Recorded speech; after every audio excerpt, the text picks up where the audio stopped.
Hello mga ga, gusto nyo ba ito na recipe ng ating pandesal? Malutong sa labas, malambot sa loob.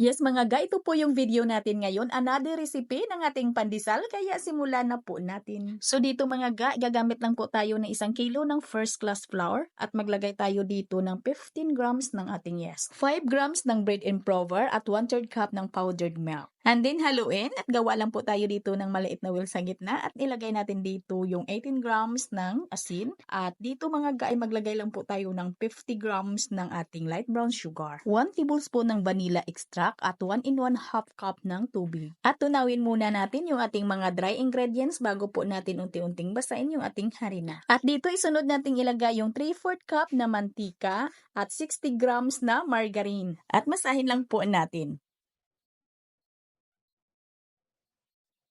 At masahin lang po natin ito ng mga 7 minutes. At pagkatapos ay i-rest muna natin ito mga ga hanggang sa ito'y umalsa.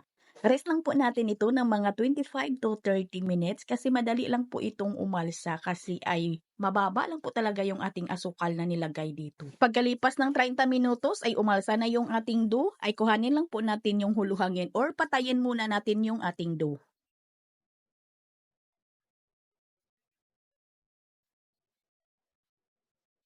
At pagkatapos ay i-rest muna natin ulit ito ng 30 minutes. At after 30 minutes ulit, ay kuhanin naman natin ulit yung kanyang huluhangin, patayin naman natin ang dough, masahin po ninyo ito ng mano-mano kung wala po kayong mga dough roller machine or yung spiral mixer. Itong aking dough mga ga ay dinaan ko po ito sa aking dough roller machine.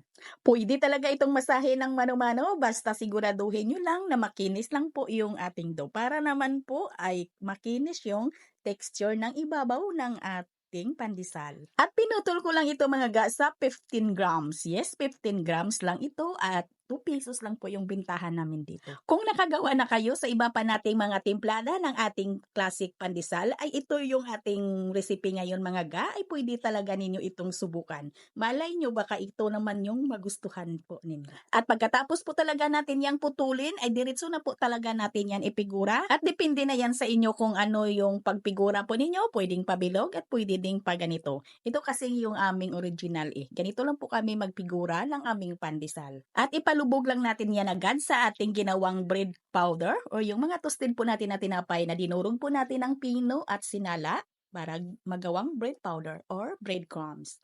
Alam nyo mga ga, malutong ito sa ibabaw at malambot sa loob yung ating pandesal na ito pag naluto. Basta sundin lang po ninyo yung ating proseso. At pagkatapos maisalansan lahat, ay palsahin lang po natin yung ating dough. Madali lang po itong mag-alsa kasi ay mababa lang po yung ating asukal.